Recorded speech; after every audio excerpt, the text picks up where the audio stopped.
Dis-Chem has withdrawn the leaked internal memo that sparked emotional debate on affirmative action.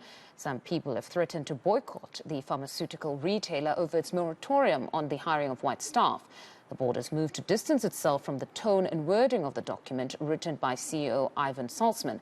But the Black Business Council is one of the organizations that are supporting the moratorium. To discuss this further, I'm joined by the council CEO, Kganki Matabane. Mr. Matabane, good morning and thank you very much for your time. This matter has most certainly caused quite a stir, and the conversation around transformation and just merit is back with many holding strong views. What do you make of the initial letter, particularly the wording thereof? Thank you for having us, and good morning and to the viewers. I think we look at the message, not the wording. The message was very, very clear. The message was saying Dis-Chem has failed to achieve its own targets on employment equity, and as such they are trying to correct that by temporarily stopping appointing white people. They are not saying they are going to fire the white people who are there, who are probably more than 70% in management and 70% in executives.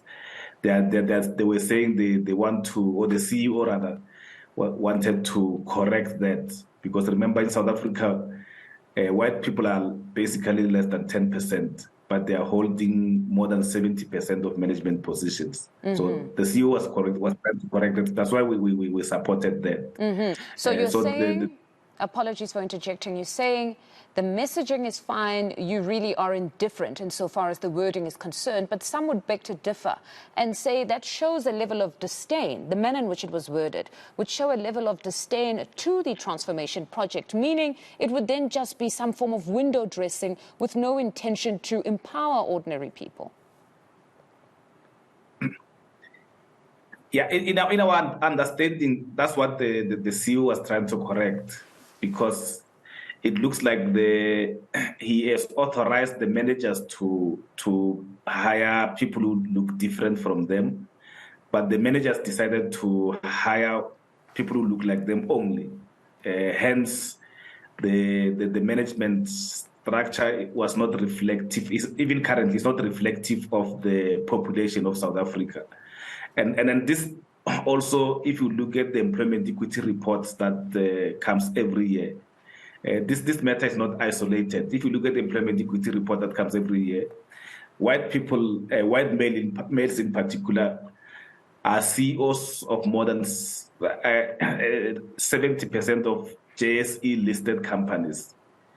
And even the next layer, which is executives and management, looks the same. And this is 24 years after Employment Equity Act and 28 years into democracy. It means we're not actually moving. And that is an unsustainable type of a situation that also threatens the democracy that we have.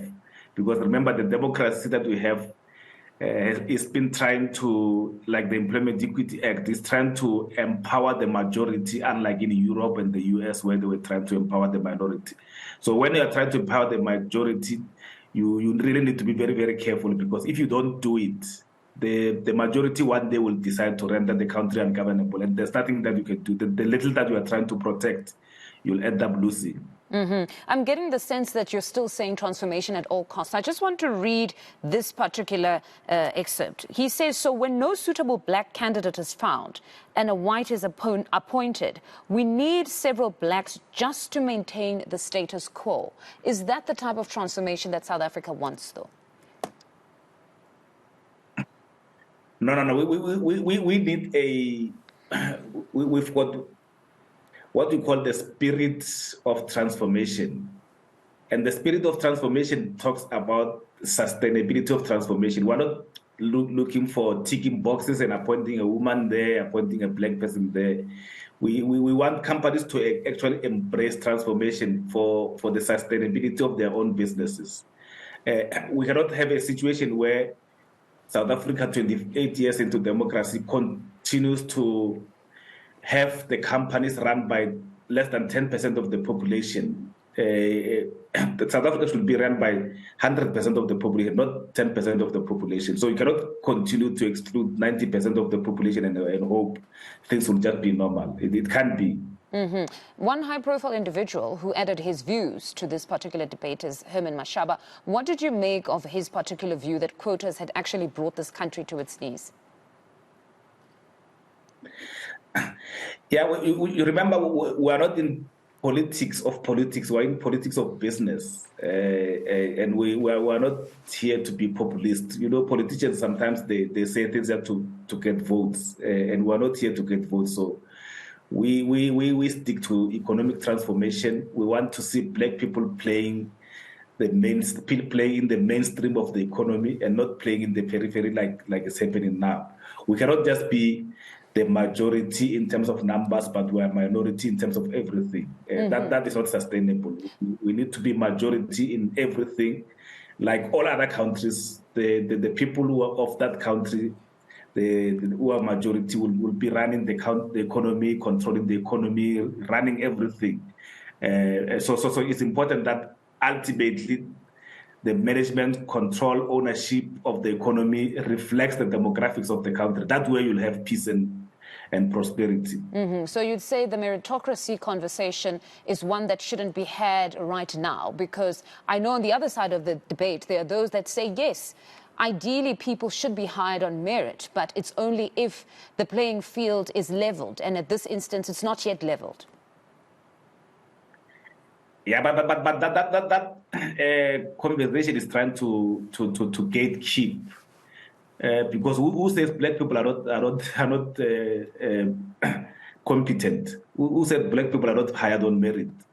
We've been 28 years into this democracy. Black people have amassed a lot of experience, skills, and black people are competent. So people who are trying to block black people from participating in the economy, they come with those excuses which are not true. We do have blacks who are qualified, blacks who are well experienced, blacks who are doing extremely well in their careers, who can occupy these positions. So that excuse of claiming that black people are not appointed on merit is neither here nor there.